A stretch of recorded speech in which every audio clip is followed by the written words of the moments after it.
الله فلا مضل له ومن يضلله فلا هادي له ونشهد أن لا إله إلا الله وحده لا شريك له ونشهد أن سيدنا ومولانا محمدا عبده ورسوله صلى الله عليه وعلى آله وأصحابه وبارك وسلم تسليما كثيرا كثيرا. أما بعد، أعوذ بالله من الشيطان الرجيم. بسم الله الرحمن الرحيم. يا أيها الذين آمنوا عليكم أنفسكم لا يضركم من ضل إذا اهتديتم إلى الله مرجعكم جميعا فينبئكم بما كنتم تعملون.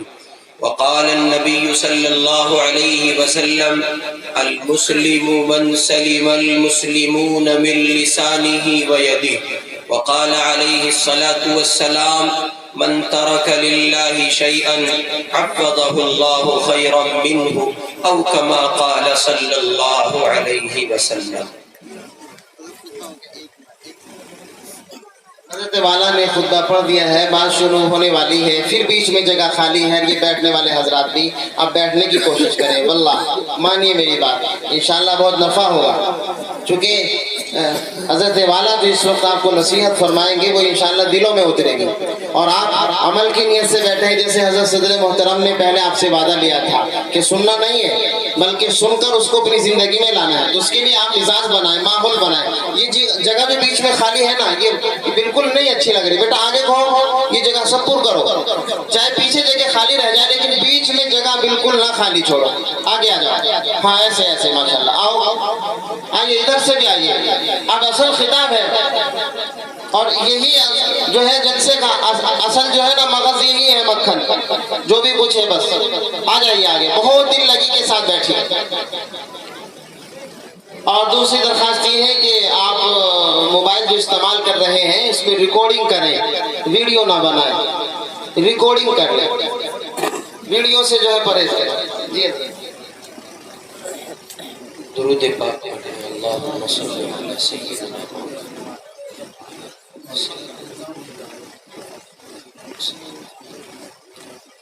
لائق صد تعظیم و تکریم، واجب الاحترام حضرات اکابر علماء کرام، بزرگان محترم، عزیز دینی ایمانی بھائیوں، پس پردہ بیٹھی محترم اسلامی خواتین،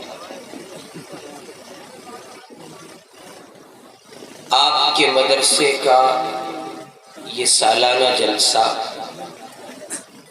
جو یقینی طور پر اللہ کے مقدس کلام کی نسبت پر منعقد ہوا ہے، اور ہم اور آپ اس کی غالباً دوسری نشست میں اس وقت یہاں جمع ہیں، اور مجھ گنہگار کو یہ حکم ہوا ہے کہ میں کچھ آپ کو اپنا سبق سنا دوں. سو آپ دعا فرما دیں اللہ تعالی صحیح بات کہنے کی، اور سن کر مجھے بھی آپ کو بھی عمل کی توفیق نصیب فرما دیں. ہمارے اکابر میں، ماضی قریب کے بزرگوں میں، حکیم الامت مجدد الملہ حضرت اقدس تھانوی نور اللہ مرقدہ نے دین اسلام کو مجموعی طور پر 5 شعبوں میں تقسیم فرمایا. چنانچہ حضرت نے لکھا ہے کہ اسلام مجموعی حیثیت سے 5 شعبوں کا حامل ہے. نمبر 1 عقائد ہے، نمبر 2 عبادات ہے، نمبر 3 اخلاقیات ہے، نمبر 4 معاملات ہے، اور نمبر 5 معاشرت ہے. یوں تو نبی پاک علیہ السلام کا لایا ہوا دین سارے کا سارا بہت زیادہ اہمیت کا حامل ہے، اور اس سارے دین کا اختیار کرنا، اس پر عمل پیرا ہونا، اور اس کے سائے تلے زندگی گزارنا یوں تو ہر مسلمان کے لیے مکمل دین کا حامل بننا ضروری ہے، لیکن جہاں تک اہمیت کی بات ہے، مجموعی طور پر اور معنوی طور پر کبھی کبھی کسی چیز کی حیثیت کو بتانے کے لیے، اس کی اہمیت کو سمجھانے کے لیے، اس کی افادیت سے آگاہ کرنے کے لیے اس کو ممتاز حیثیت سے بیان کیا جاتا ہے۔ چنانچہ حضرت اقدس تھانوی نور اللہ مرقدہ نے لکھا ہے کہ یوں تو دین اسلام کے یہ 5 بنیادی شعبے ہیں اور مجموعی حیثیت سے پورا دین ان میں چھپا ہوا ہے، لیکن ان 5 شعبوں میں بھی انتہائی اہمیت کا حامل شعبہ وہ آخری شعبہ جس کا نام سب سے بعد میں ذکر کیا گیا معاشرت ہے، جس پر قرآن پاک نے جا بجا کلام کیا ہے، جس پر قرآن پاک نے مختلف پیرائے مختلف انداز سے مختلف لب و لہجے میں امت کی توجہ کو اس طرف مبذول کرایا ہے۔ بلکہ اگر قرآن پاک کی سورہ حجرات کے وہ مضامین آپ پڑھیں کہ جن مضامین میں اللہ تعالیٰ نے تخصیص کے ساتھ اسلامی معاشرت کا ذکر فرمایا، اور کسی ایک جملے میں نہیں، کسی ایک آیت میں نہیں، کسی ایک پہلو کے ساتھ نہیں، بلکہ تسلسل کے ساتھ کلام کیا گیا۔ یا ایھا الذین آمنوا لا یسخر قوم من قوم عسى ان یکونوا خیرا منهم ولا نساء من نساء عسى ان یکن خیرا منهم ولا تلمزوا انفسکم ولا تنابزوا بالالقاب بئس الاسم الفسوق بعد الایمان ومن لم يتب فاولئک هم الظالمون یا ایھا الذین آمنوا اجتنبوا كثيرا من الظن ان بعض الظن اثم ولا تجسسوا ولا يغتب بعضكم بعضا ايحب احدكم ان ياكل لحم اخيه ميتا فكرهتموه واتقوا اللہ ان اللہ تواب الرحیم۔ قرآن پاک میں اللہ تعالی نے معاشرتی احکام کو جتنے تسلسل کے ساتھ سورہ حجرات کے اس مضمون میں ذکر فرمایا، اس کے ذکر کرنے سے ایسا محسوس ہوتا ہے اور اس کے ذکر کرنے سے ایسا لگتا ہے گویا اسلامی معاشرت اور اس کی افادیت اور اس کی اہمیت کو اللہ تعالیٰ نے جتنے تسلسل کے ساتھ بیان فرمایا ہے، گویا اللہ پاک ہم سے یہ کہنا چاہتے ہیں خوب یاد رکھو، اگر اسلامی معاشرت پامال ہوتی ہے اور معاشرہ کسی پہلو سے کمزور پڑتا ہے یا معاشرے کی شیرازہ بندی بکھرتی ہے، اللہ رب العزت اس کو کسی صورت گوارا نہیں کرے گا۔ چنانچہ حضرت تھانوی نور اللہ مرقدہ نے اس بات کو اسلامی شعبے جات کی تقسیم کے بعد اتنی اہمیت کے ساتھ بیان فرمایا ہے، چنانچہ اپنے اصحاب میں حضرت اقدس تھانوی نور اللہ مرقدہ اس کا بڑا لحاظ فرمایا کرتے تھے، اور لحاظ کا اندازہ آپ حضرت کی گفتگو سے لگا سکتے ہیں۔ حضرت کے یہاں جب کوئی آدمی بیعت ہونے کے لیے آتا تو حضرت اس سے پوچھتے کیوں آئے ہو؟ وہ کہتا جی میں بیعت ہونے آیا۔ فرمایا صوفی جی بننا ہو، عابد بننا ہو، زاہد بننا ہو، حضرت جی بننا ہو تو حافظ ضامن صاحب رحمت اللہ علیہ وہاں چلے جاؤ، ان کی خدمت میں، ان کی خانقاہ میں یا اور بہت سی خانقاہیں ہیں۔ اگر تم کو صوفی جی بننا ہے، عابد بننا ہے، زاہد بننا ہے، اور آج کی معاشرتی زبان استعمال کروں آپ معاف کیجئے گا، درگزر کیجئے گا، اگر امیر صاحب بننا ہے بہت ساری خانقاہیں کھلی ہوئی ہیں، وہاں آپ تشریف لے جائیں۔ اور اگلا جملہ حضرت ارشاد فرماتے اگر انسان بننا ہے تو یہاں اشرف علی کے ساتھ رہ لو، اس لیے کہ انسانوں کی معاشرے کو شدید ضرورت ہے۔ اور قرآن پاک کی اس مضمون کو پڑھنے سے یہ اندازہ ہوتا ہے کہ اللہ کی قسم اگر ہم قسم اس پر کھائیں تو خانس نہیں ہوں گے کہ معاشرہ انسانوں سے محروم ہے، انسان نہیں۔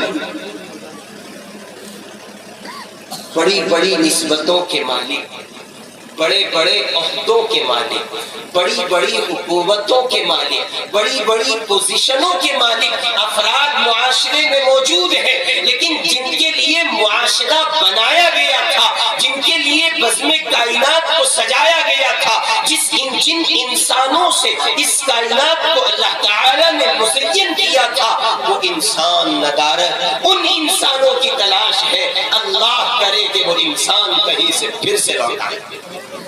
چنانچہ ایک بزرگ کے حالات میں لکھا ہے، وہ کسی بازار سے گزرے، وہاں ایک پنواڑی کی دکان تھی، تو انہوں نے اس پنواڑی سے کہا بھائی پان لگا دو ذرا ہمارا، ہلکا چونا اور بڑھیا سے کتھے کے ساتھ دیسی پان لگا دو۔ تو اس نے پان لگا دیا اور لگانے کے بعد حضرت کے حوالے کیا، تو حضرت نے پان لے کے فرمایا کتنے پیسے دوں؟ وہ کہنے لگا جی مول صاحب رہن دو، آپ تو یہاں ہمارے چروڑی میں مسجد کے امام ہو، آپ سے کیا پیسے لیں، بس آپ کو رہنے دیجئے، دعا کر دیجو۔ حضرت نے فرمایا بھائی دعا بھی کر دوں گا، پیسے تو لے لو۔ کہنے لگا جی نہیں بس دعا ہی کر دیو۔ تو حضرت بہت کامل درجے کے مسلمان تھے، حضرت نے فرمایا بھائی اللہ تیرا انسان بنا دے۔ اب وہ بھی چروڑی کا مسلمان تھا، کہنے لگا جی کوئی بات نہیں، اس نے زبان سے تو کچھ نہیں کہا لیکن من میں کہا لو دعا کی درخواست کی تھی تو دعا بھی کیا دے کے چلے، ایسا ہم انسان ہی نہیں ہیں، ہم انسان ہیں جبھی تو ہم یہاں رہ رہے، ورنہ جنگل میں ہوتے کہیں زبان سے کچھ نہ کہہ سکا۔ پھر دوبارہ اس اللہ کے نیک بندے کا ادھر سے گزر ہوا، پھر پان کی گزارش کی، پھر پان کھایا، پھر پنواڑی نے پیسے نہ لیے اور پھر اس نے دعا کی درخواست کی اور حضرت نے پھر فرمایا اللہ تیرا انسان بنا دے۔ اس کو پھر اشکال ہوا، لیکن کہتا کیا، نماز پڑھتا ہے پیچھے، مولانا صاحب کا جمعے میں خطاب سنتا ہے، بیچارہ ہاتھ پاؤں مسل کے رہ گیا۔ پھر اتفاق سے دوبارہ کبھی اس اللہ کے نیک بندے کا گزر ہوا اور پھر انہوں نے پان کے لیے اس سے کہا اور پھر اس نے معمول کے مطابق پیسے نہ لیے اور یوں کہا شیخ دعا کر دیجئے گا۔ حضرت نے پھر ہاتھ اٹھا کے کہا اللہ تیرا انسان بنا دے۔ اب اس سے رہا نہیں گیا، ہاضمہ خراب ہوا، اس نے کہا شیخ تیسری مرتبہ یہی دعا دے کے چلے ہو، آخر میں آپ کو انسان نہیں دکھتا؟ تو انہوں نے اپنی زبان حال سے کچھ نہ کہا، اپنے سر سے دستار اتاری، اس کے سر پہ رکھی اور پھر فرمایا پیارے ذرا بازار کی طرف نگاہ کو دوڑا۔ اس نے حضرت کی دستار پہن کر بازار میں جو نگاہ گھمائی ہے ایک انسان نہیں تھا، بندر اور سور نظر آتے تھے۔ پھر اس کو اہمیت کا معلوم ہوا، پھر اس کو حضرت کی دعا کی اہمیت کا پتہ چلا اور پھر اس نے بسد احترام رو کے گزارش کی جی حضرت آپ نے صحیح دعا دی ہے، اللہ میرا انسان ہی بنا دے۔ وہ انسان کیا کہ جس سے انسان محفوظ نہ ہو، وہ انسان کیا جس سے اس کے ماں باپ محفوظ نہ ہو، وہ انسان کیا جس سے اس کی ماں محفوظ نہ ہو، اس کی بیوی محفوظ نہ ہو، اس کے بھائی محفوظ نہ ہو، اس کے بچے محفوظ نہ ہو، اس کے پڑوسی محفوظ نہ ہو، بن بولتے جانور محفوظ نہ ہو، زبان جن کی کھل نہ سکتی ہو، اظہار جذبات جو نہ کر سکتے ہو، وہ جانور جس سے محفوظ نہ ہو وہ انسان ہی کیا، وہ انسان ہی کیا جو رب کی زمین پر رہ کر، رب کی نعمتوں سے سرشار رہ کر، اور نعمتیں بھی کتنی، اللہ قرآن میں اعلان فرما رہے وَإِن تَعُدُّوا نِعْمَةَ اللَّهِ لَا تُحْصُوهَا، اگر تم ہماری نعمتوں کو شمار کرنا چاہو تو شمار نہیں کر سکتے، گن نہیں سکتے، کاؤنٹ نہیں کر سکتے۔ ہم نے اتنی نعمتوں کا تمہیں حامل بنایا، صبح سو کر اٹھتے ہو تمہارے ناشتے کا انتظام کرتے ہیں، معاشرے میں چلتے پھرتے ہو تمہارے لیے روزی کا انتظام کرتے ہیں، اس کے علاوہ تمہاری دیگر ضروریات کا تکفل کرتے ہیں، اور بہت سی چیزیں ہیں جو تمہیں ضرورتاً پیش آتی ہیں اور ہم ان تمام کا انتظام کرتے ہیں۔ تم شام تک اپنے گھر سے باہر رہتے ہو، تمہارے گھر والوں کو فکر لگی رہتی ہے، وہ تشویش کا شکار رہتے ہیں، وہ بے چینی، اضطراب، پریشانی اور الجھن گناہوں کا شکار رہ کے وقت گزارتے ہیں، بالآخر یہ کہ ہم تم کو صبح تمہارے گھر سے لے جاتے ہیں اور واپس سلامتی کے ساتھ تمہارے گھر تم کو پہنچا دیتے ہیں۔ اللہ تعالیٰ اعلان فرما رہا ہے قرآن میں وَإِن تَعُدُّوا نِعْمَتَ اللَّهِ لَا تُحْصُوهَا، اگر ہماری نعمتوں کو شمار کرنا چاہو، ہماری نعمتوں کو گننا چاہو تو یاد رکھو تم گن نہیں سکتے، اتنی نعمتیں ہم نے تم کو دی۔ تمہاری آنکھوں کو سلامت رکھا، تمہارے کانوں کو سلامت رکھا، تمہارے ہاتھ اور پاؤں کو سلامت رکھا، تمہاری عقل کو سلامت رکھا، تمہاری حس کو سلامت رکھا، تمہارے حواس خمسہ کو سلامت رکھا، معاشرے میں تم کو باعزت بنایا۔ او اللہ کے بندو، کبھی تو غور کرو تمہیں پروردگار نے کتنی نعمتوں سے نوازا ہے۔ وَإِن تَعُدُّوا نِعْمَتَ اللَّهِ لَا تُحْصُوهَا، تم ہماری نعمتوں کا شمار نہیں کر سکتے۔ بھلا وہ انسان ہے جو پروردگار کی لا تعداد نعمتیں کھاتا ہے، اللہ کا دیا پیتا ہے، اللہ کا دیا کھاتا ہے، اللہ کے سائے کیے ہوئے آسمان کے نیچے سائے میں رہتا ہے، اللہ کی بچھائی زمین میں رہتا ہے۔ وَالسَّمَاءَ بَنَيْنَاهَا بِأَيْدٍ وَإِنَّا لَمُوسِعُونَ وَالْأَرْضَ فَرَشْنَاهَا فَنِعْمَ الْمَاهِدُونَ۔ اللہ تعالیٰ نے قرآن میں ذکر فرمایا ہے ہمارے آسمان کے سائے تلے رہتے ہو، ہماری زمین پر رہتے ہو، پھر ہماری بغاوت کرتے ہو، تمہیں تو انسان کہتے ہوئے شرم آتی ہے۔ اس لیے کہ انسان کے اندر اللہ تعالیٰ نے بنیادی صفت یہ رکھی تھی کہ اس کو ایک خاص مقصد کے لیے، ایک خاص مشن کے لیے، ایک خاص کام کے لیے اس کو پیدا کیا گیا۔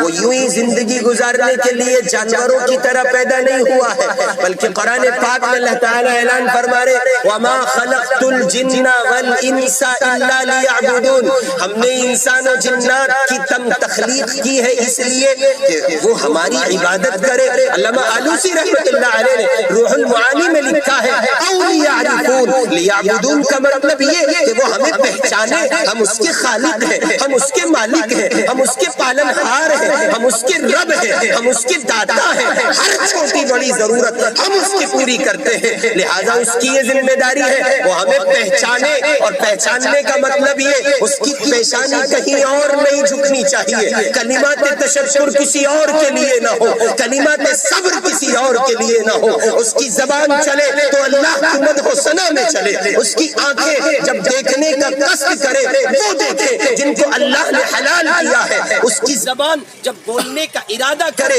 تو وہ بولے جو اللہ نے اس کے لیے بولنا روا رکھا ہے، اس کے پاؤں جس سمت چلے تو اس طرف چلے کہ جس طرف چلنے کا اللہ تعالیٰ نے باضابطہ باقاعدہ حکم فرمایا، اس کو تو انسان کہیں گے۔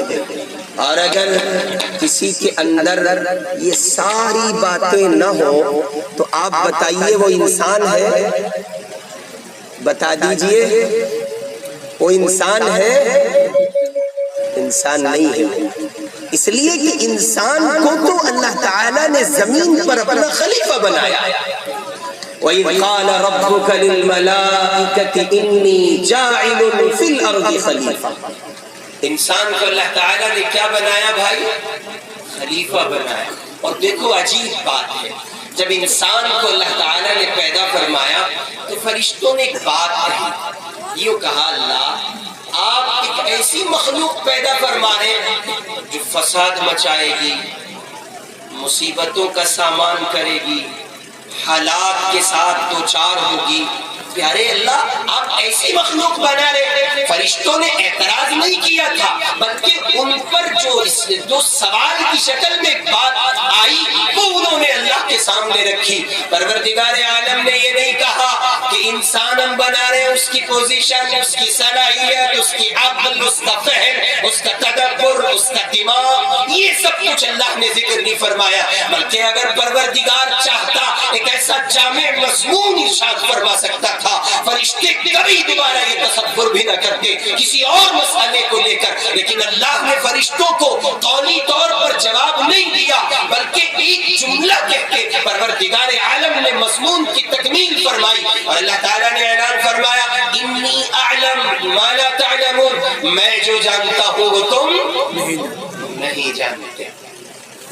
اللہ پاک چاہتے تو بہت لمبا چوڑا مضمون بیان فرما سکتے تھے. انسان کی تخلیق پر فرشتہ کہتا ہے مولا زمین میں فساد مچائے گا. ہم ہے جس سے آپ نے کہا سجدہ کر وہ سر نہیں اٹھاتا، جس سے آپ نے کہا رکوع کر وہ کھڑا نہیں ہوتا، جس سے آپ نے کہا میری تسبیح بیان کر وہ خاموش نہیں رہتا. مولا پھر انسان بنانے کی ضرورت پیش آئی کیوں؟ اللہ نے کہا دیکھتے جاؤ، عملاً دکھاؤں گا، پریکٹیکل دکھاؤں گا، ایک کے بعد دیگرے دکھاؤں گا، ایک کے بعد ایک تسلسل کے ساتھ مثالیں دیتا جاؤں گا، ایگزامپلس رکھتے جاؤں گا، ریزنز بتاتے چلا جاؤں گا. میں نے انسان بنایا کیوں؟ اس لیے کہ انسان اللہ تعالی کی قدرت کا ایسا شاہکار ہے اور اتنی افضلیت اور برتریت کا حامل ہے کہ قرآن پاک میں اللہ تعالیٰ ارشاد فرما رہے لقد خلقنا الانسان فی احسن تقویم. اس کو جو ڈیولپ کیا گیا، اس کو جو مزین کیا گیا، اس کو جو سجایا گیا، اس کی پرسنالٹی، اس کے چہرے کی خوبصورتی، اس کی بناوٹ، اس کی رنگت، اس سب کو اللہ تعالیٰ نے قرآن پاک کے اس جامع مضمون میں ارشاد فرمایا. دیکھنا چاہتے ہو انسان؟ لقد خلقنا الانسان فی احسن تقویم. ادھر فرشتوں نے یہ بات کہی مولا آپ نے انسان بنا دیا، ادھر اللہ نے ایک مختصر سے جواب میں بات کی تکمیل فرما دی. سلسلہ دراز ہوتا گیا، چلتا گیا. آدم تشریف لے آئے علیہ السلام. حضرت آدم سے لے کر حضرت عیسیٰ علیہ السلام تک 1.25 لاکھ نبیوں کا تسلسل ہے. یہ کے بعد دیگرے چلے آتے ہیں. عیسیٰ علیہ السلام کو اللہ تعالیٰ نے زندہ آسمانوں پر اٹھا لیا. ان کے بعد تقریباً 650 سال تک 500 کچھ سال تک کوئی نبی زمین پر نہیں. اب اللہ کے محبوب تشریف لاتے ہیں. آمنہ کا لال آتا ہے، عبداللہ کا در یتیم آتا ہے، عبد المطلب کی آنکھوں کا تارا آتا ہے. اور یوں ربیع الاول کے مہینے میں محمد عربی صلی اللہ علیہ وسلم 12 ربیع الاول کو تشریف لائے. حضور پاک علیہ السلام کی آمد ہوئی. آدم نے بشارت سنائی تھی، عیسیٰ نے بشارت سنائی تھی،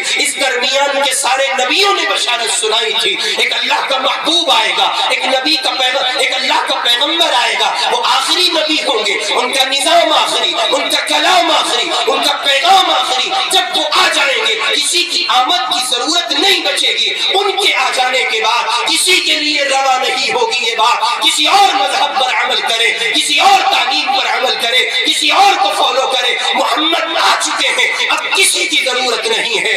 وَمَن يَبْتَغِ غَيْرَ الْإِسْلَامِ دِينًا فَلَن يُقْبَلَ مِنْهُ. اور اگر اسلام کے علاوہ، محمد کے علاوہ، نظام محمد کے علاوہ، کلام محمد کے علاوہ، سماج محمد کے علاوہ، معاشرہ محمد کے علاوہ کسی اور چیز کو لے کر کے آؤ گے، خوب سنو فَلَن يُقْبَلَ مِنْهُ. میرا محبوب اتنا محبوب ہے مجھے، میرے محبوب کے نظام کے سوا کوئی اور نظام لے کے آؤ گے، اللہ کی قسم کسی نسبت کے حامل ہو جانا، میں تمہارے اس نظام کو قبول نہیں کروں گا.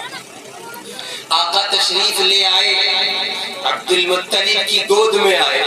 حضرت عبد المطلب کے مکان سے، ان کی بستی سے، ان کی گلی سے جو راہگیر گزرتا ہے وہ گزرتے ہوئے عبد المطلب سے سوال کرتا ہے بابا آپ سے ایک سوال پوچھنا ہے. ہاں بولو کیا بات ہے؟ یہ پوچھنا چاہتا ہوں کیا عطر کی دکان کھول لی ہے؟ کیا آپ عطار بن چکے ہیں؟ کیا کوئی خوشبو کا کاروبار شروع کر دیا ہے؟ کروڑوں سلام ہو محمد عربی کی عظمت کو صلی اللہ علیہ وسلم. عبد المطلب اپنی گود میں لیے ہوئے اس کائنات کے سردار کو آگے کرتے اور فرماتے عطر کی دکان نہیں کھولی، عبد المطلب عطار نہیں بنا ہے، خوشبوئیں جس کا صدقہ ہے وہ میرا بیٹا محمد دنیا میں آ چکا ہے.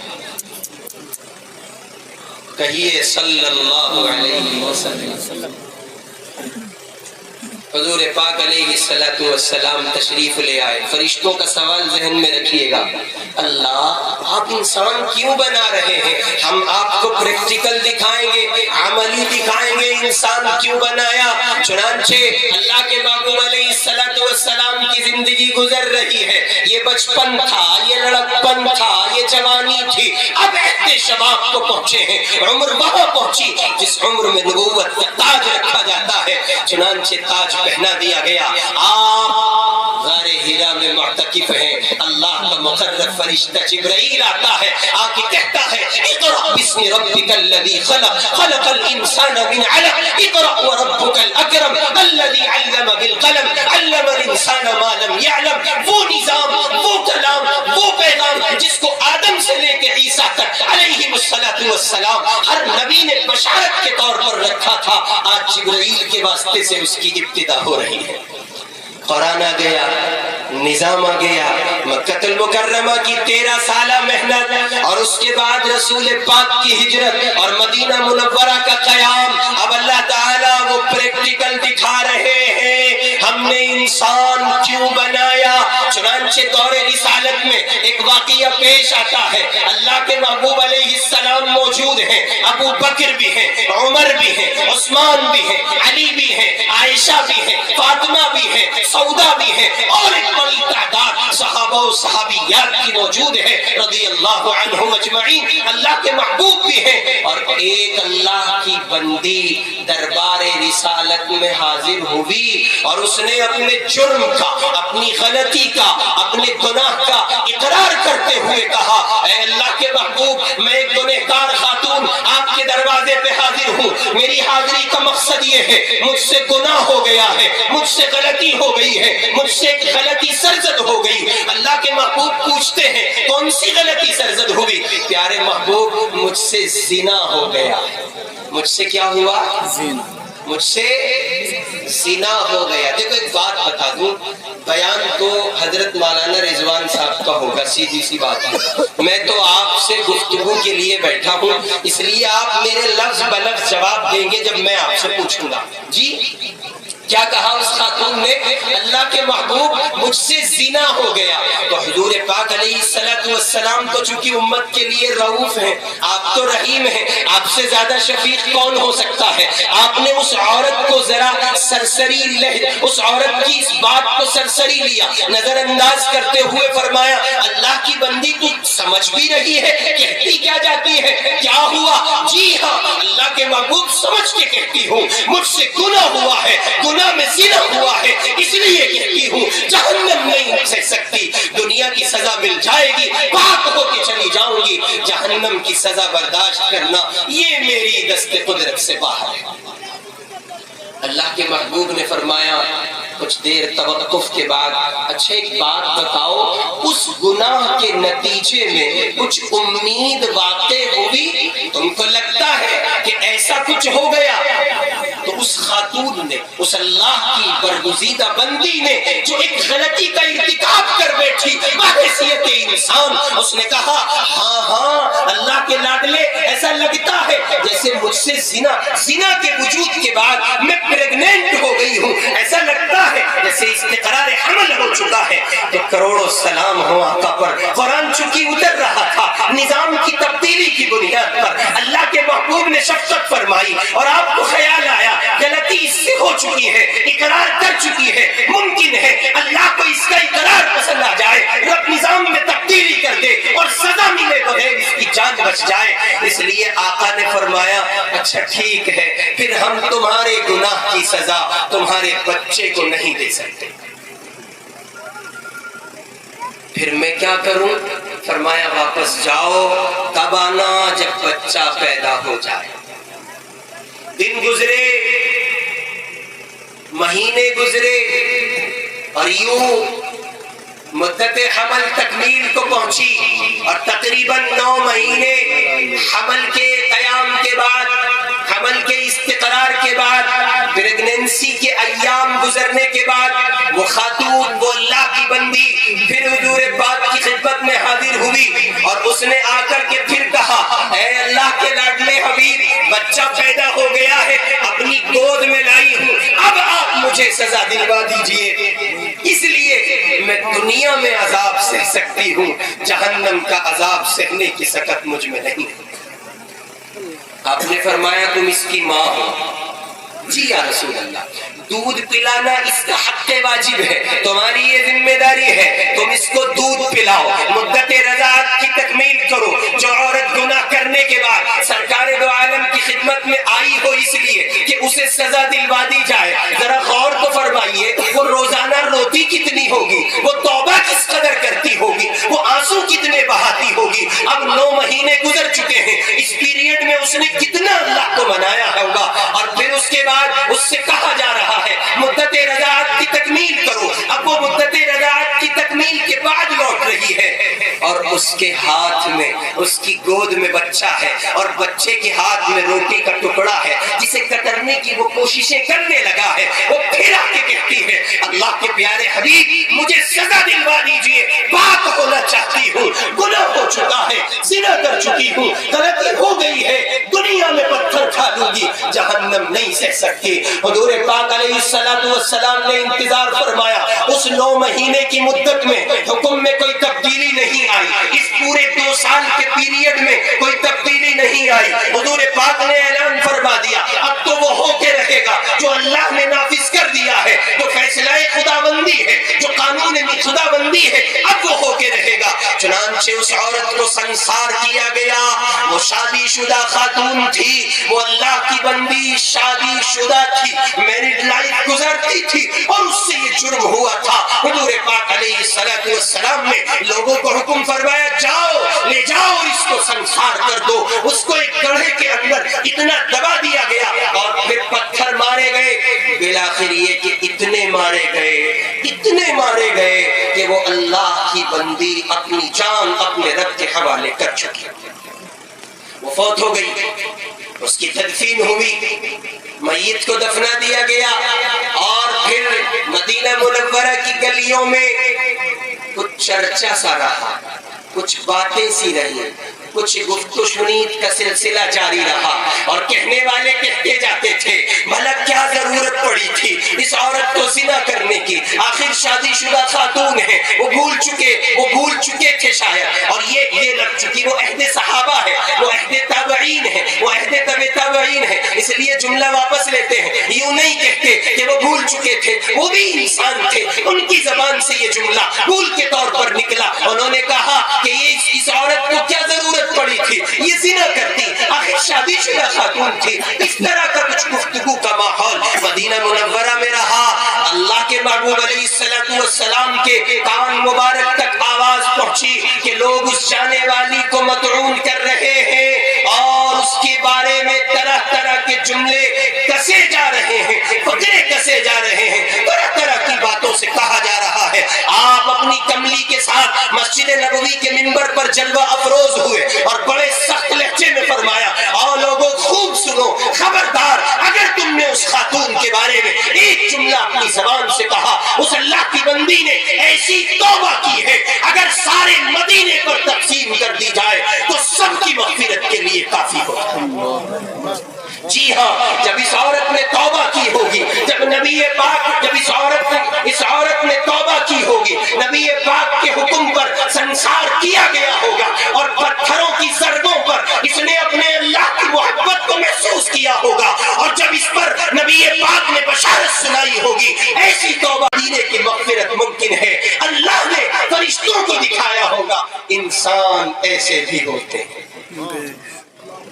انسان، تم کہتے تھے نا، تمہارے من میں یہ بات آئی تھی نا، انسان کیوں بنا رہے؟ ہاں، انسان جب بنتا ہے وہ ابو بکر بنتا ہے، انسان جب بنتا ہے وہ عمر بنتا ہے، انسان جب بنتا ہے وہ عثمان بنتا ہے، وہ علی بنتا ہے، وہ مصعب بنتا ہے، وہ خباب بنتا ہے، وہ خبیب بنتا ہے، وہ خالد بنتا ہے، وہ ابو ہریرہ بنتا ہے، وہ خدیجہ بنتی ہے، عائشہ بنتی ہے، کلثوم بنتی ہے، فاطمہ بنتی ہے، سودا بنتی ہے، زینب بنتی ہے، اور اس کے علاوہ صحابہ و صحابیات کی بڑی تعداد ہے، اور تابعین ہے، تبع تابعین ہے، سلف صالحین ہے، اور اللہ کے برگزیدہ بندے اور بندیاں ہیں۔ انسان جب بنتا ہے پوری کائنات بنتی ہے۔ اس لیے ضرورت اس بات کی ہے کہ پہلے انسان تو بن جائیں۔ اب لوٹیے پھر واپس تھانہ بھون، مدینے کی گلیوں کا آپ نے سفر کیا، اب واپس انڈیا آئیے اور بابا تھانوی کے دربار میں چلیے اور ان سے پوچھئے انسان کسے کہتے ہیں؟ جی ہاں، ہم مسلمان ہیں، ایمان والے ہیں، اللہ کی وحدانیت کا اقرار کرتے ہیں، رب ایک ہے، ہمارا نبی ایک ہے، ہمارا قرآن ایک ہے، ہمارا مذہب ایک ہے، ہم اس ایک اللہ کی پوجا کرتے ہیں، ہم اس نبی محمد صلی اللہ علیہ وسلم کی تعلیم پر عمل پیرا ہے۔ بابا تھانوی سے پوچھتے ہیں آپ ہی بتا دیجئے انسان کس کو کہتے ہیں؟ یہاں رک کر حضرت تھانوی رحمۃ اللہ علیہ کا ایک ملفوظ، حضرت فرماتے تھے میں اپنے بارے میں تو نہیں کہتا لیکن ہاں اتنا کہتا ہوں میں نے انسان دیکھے، میں نے انسان، سچی باتیں انسان نہیں ہے، کہاں انسان ہے معاشرے میں، سرے راہ روڈ پر چلتے ہوئے دو کاریں آپس میں ٹکراتی ہیں، بندے زخمی ہو جاتے ہیں، سڑک پر بے یار و مددگار پڑے رہتے ہیں اور لوگ گزرتے رہتے ہیں، کوئی نہیں اٹھاتا، اٹھانے والے تو انسان تھے، ایسا لگتا ہے یہ بلکتے ہوئے انسان اور ان کے پاس سے گزرنے والے جانور ہیں، انسان نہیں ہیں، اسی لیے ان بے یار و مددگار انسانوں کو کوئی ہاسپٹل پہنچانے کے لیے تیار نہیں۔ اور جہاں تک بات ہے یہ اور تعلق ہے اس بات کا کہ صاحب پولیس ہم ہی کو پکڑ لے گی، یہ ایکسیڈنٹ تم نہیں کیا ہے تو چلو رخ کرو حضرت مفتی محمد تقی عثمانی دامت برکاتہم کے دربار کا، ان سے پوچھو آپ کیا کہتے ہیں۔ وہ فرماتے ہیں سارے لوگ مزاج بنائیں کہ وہ بے یار و مددگار اور مظلوم انسانوں کی مدد کریں گے، پھر پولیس کس کس کو پکڑے گی جب اس چمن کا ہر پھول یکساں ہوگا۔ یہ تو نظام ہم نے بدلا، میں نے سوچا کہ پولیس پکڑ لے گی، میں نے سمجھا مجھ پر الزام آئے گا، مجھ پر ایکسیڈنٹ کا کیس لگا دیا جائے گا، نہیں، ہمیں انسانیت بچانی تھی۔ تو میں نے عرض کیا حضرت تھانوی سے پوچھتے ہیں آپ بتا دیجئے آپ نے دین اسلام کو مجموعی اعتبار سے 5 شعبوں میں تقسیم فرمایا، آپ نے کہا عقائد کی دنیا، عبادات کی دنیا، معاملات کی دنیا، اخلاقیات کی دنیا، معاشرت کی دنیا، پھر آپ ہی نے کہا ان میں سب سے اہم معاشرت ہے، اس لیے کہ عبادت کا تعلق آپ کی ذات سے ہے، عقائد کا تعلق آپ کی ذات سے ہے، اخلاقیات کا کچھ معاشرے میں ذرا سا نکل پڑتا ہے، اور اسی کے ساتھ ساتھ معاملات کی ایک دنیا ہے، اور اگر جوڑ کر دیکھا جائے تو یہ دونوں معاشرت کا حصہ ہے۔ تو معاشرت اہمیت کا عامل ایک چیپٹر، ایک سبجیکٹ، ایک مضمون، ایک شعبہ اور ایک پورا شعبہ ہے۔ حضرت تھانوی رحمۃ اللہ علیہ سے پوچھتے ہیں آپ بتائیے کہ معاشرت اتنی اہم کیوں ہے اور انسان بنے گا کیسے؟ تو وہ حضور پاک کی تعلیم کا سہارا لے کر اللہ کے محبوب کی ایک حدیث پیش کرتے ہیں اور وہ کہتے ہیں لوگوں کامل انسان وہ ہے، کامل مسلمان وہ ہے، المسلم من سلم المسلمون من لسانہ و یدہ، جس کی زبان سے، جس کے ہاتھ سے دوسرے مسلمان محفوظ رہیں وہ اللہ کا بندہ کامل مسلمان ہے اور وہی انسان ہے۔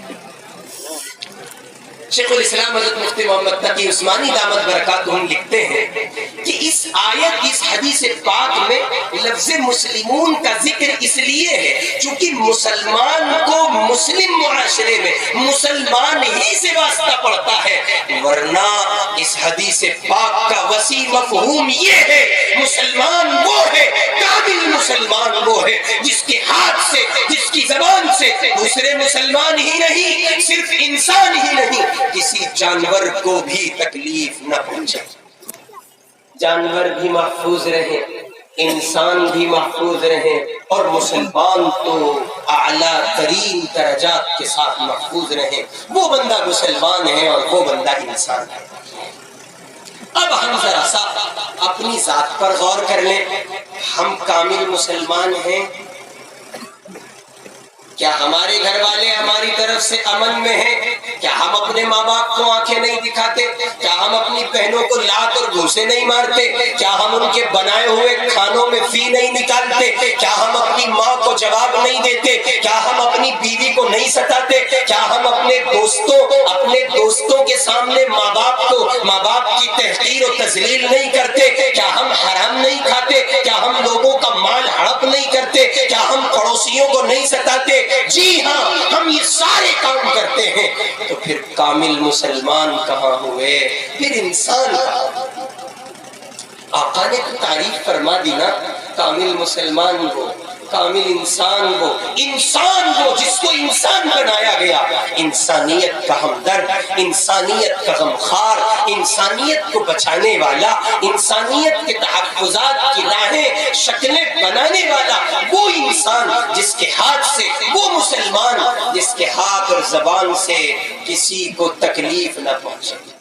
اب ہمارے ذہنوں میں ایک سوال یہ آ سکتا ہے، آپ تو ہمیں مسلمان بھی ماننے کو تیار نہیں، ہم تو ایمان والے، بتاؤ ہم نے نماز بھی پڑھی اور روزہ بھی رکھیں اور زکوٰۃ بھی دیں، اور جب اب کے دوسرے مقرر مولانا رضوان صاحب آئیں گے تو آپ دیکھ لیو ہم چندہ بھی خوب دیں، اور آپ کہہ رہے مسلمان ہی نہیں۔ تو جو سوال آپ کے ذہن میں، جو سوال میرے ذہن میں، اسی سوال کو، کچھ اسی انداز کے سوال کو قرآن نے ذکر کیا۔ ایک دیہاتی حضور کی خدمت میں آئے اور انہوں نے کہا قالت الاعراب آمنا، ہم ایمان لے آئے، ہم ایمان والے ہیں، ہم قرآن والے ہیں، ہم مصطفیٰ والے ہیں۔ اللہ نے وحی بھیجی، جبرائیل آئے، اللہ کے محبوب کو سلام کہا اور کہا کہیے قل، پیارے محبوب کہہ دیجئے لم تؤمنوا، تم ایمان نہیں لائے، ولیکن قولوا اسلمنا، تم نے تو اسلام قبول کیا ہے، ولما يدخل الایمان فی قلوبکم، ایمان تو ابھی تمہارے دلوں میں داخل ہی نہیں ہوا۔ کیوں؟ ایمان والے اگر تم ہوتے، ایمان تمہارے دلوں میں داخل ہوتا، تم نماز نہ چھوڑتے، تلاوت نہ چھوڑتے، اذکار نہ چھوڑتے، ماں باپ کو نہ ستاتے، بیویوں پر ظلم نہ کرتے، اولادوں کی بے عزتی نہ کرتے، معاملات میں خراب نہ ہوتے، معاشرت کو برباد نہ کرتے، پڑوسیوں کو نہ ستاتے، جانوروں پر ظلم نہ کرتے، انسانیت پر ظلم نہ کرتے، سسکتے انسان کو نہ دیکھ سکتے۔ ہاں ولما يدخل الایمان فی قلوبکم، ایمان تو ابھی آپ کے دلوں میں داخل ہوا ہی نہیں۔ یہاں ضرورت ہے اس بات کی ہم اپنا محاسبہ کیا کریں، ہم اس پر غور و فکر کیا کریں اور اپنی اصلاح کی فکر کیا کریں۔ اللہ ہم مسلمان ہیں، کلمہ گو ہیں، ایمان والے کے گھر پیدا ہوئے، لیکن مولا ہمارے اپنے ہم سے محفوظ نہیں، کسی اور کی حفاظت کا ذمہ ہم کیسے لے سکتے ہیں؟ آئیے اللہ کے محبوب صلی اللہ علیہ وسلم کے دربار عالی کا رخ کیجیے، آقا کی زندگی اور آقا کے حالات کو پڑھیے اور اللہ کے محبوب علیہ السلام کی زندگی کو دیکھیے۔ آقا اپنے گھر والوں کے ساتھ کس قدر نرم رویے کے ساتھ پیش آتے ہیں، اور آپ کے حسن اخلاق کا معاملہ کتنا عجیب ہے۔ اما عائشہ صدیقہ رضی اللہ تعالی عنہا راویہ ہے اس روایت کی، وہ فرماتی ہیں اللہ کے محبوب علیہ السلام جب رات میں تہجد کے لیے اٹھتے، حضرت عائشہ فرماتی ہیں تو بہت آہستہ سے اٹھتے، بڑے دبے دبے پاؤں چلتے، بہت آہستہ سے دروازہ کھولتے۔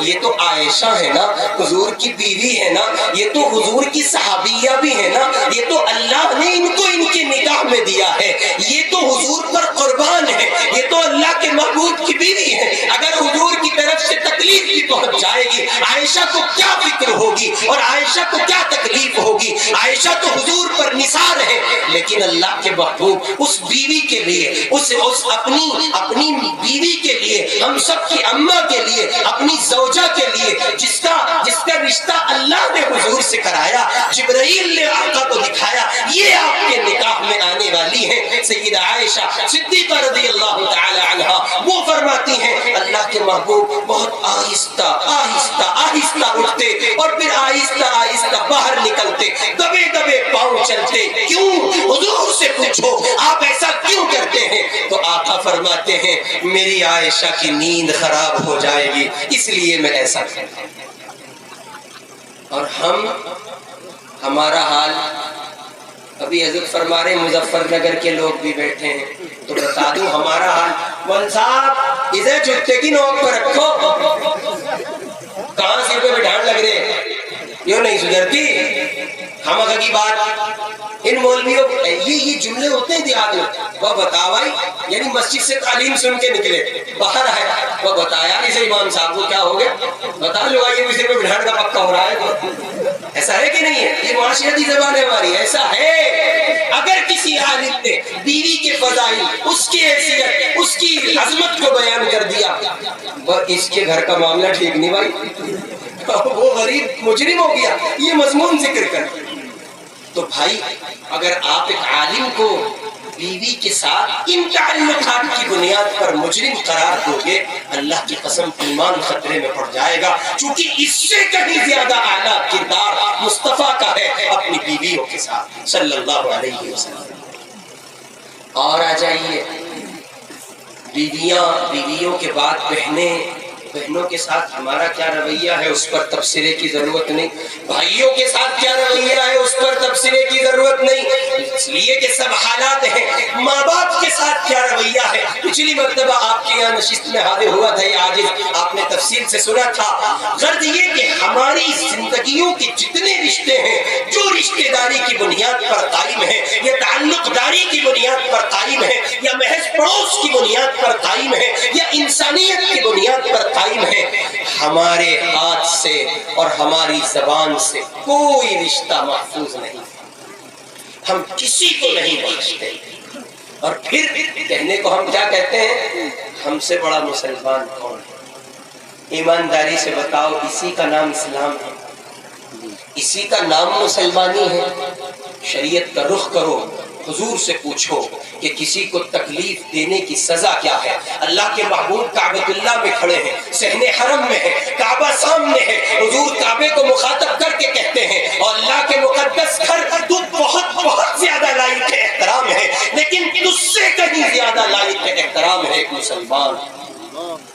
آج تو غیبتیں دھڑلے سے ہوتی ہیں، آج تو چغلیاں دھڑلے سے ہوتی ہیں، آج تو لوگ عوام تو کیا خواص کو نہیں چھوڑتے، علماء کو نہیں چھوڑتے، اکابر کو نہیں چھوڑتے، اسلاف کو نہیں چھوڑتے۔ جہاں ذرا سی کوئی بات ہوگی، ارے یہ تو مولوی ایسے ہی ہو بھائی۔ ابھی میں آ رہا تھا راستے میں، نظر سے گزرا حضرت تھانوی رحمۃ اللہ علیہ کا ملفوظ، حضرت نے لکھا، ذرا غور سے سننا، اور اگر پیٹ میں درد ہو تو اسے دبا لینا، بات حق ہے کڑوی لگتی ہے۔ حضرت تھانوی رحمۃ اللہ علیہ نے لکھا، بے عمل عالم، کون سا عالم بول کے بتائیے، بے عمل عالم، عمل والا نہیں، ان بزرگوں کی بات نہیں ہو رہی، بے عمل جو اپنے علم پر عمل نہیں کرتا۔ حضرت تھانوی لکھتے ہیں بے عمل عالم کا احترام بھی فرض ہے۔ کیوں؟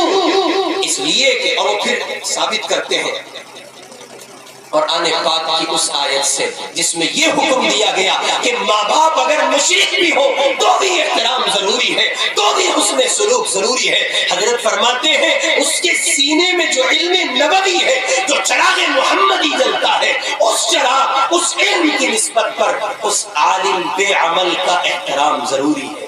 جائے کہ کوئی باعمل عالم ہو، وہ تو سر پہ بٹھایا جائے گا، عزت اور احترام کی نگاہ سے دیکھا جائے گا۔ ہمارا حال کیا ہے بھائی؟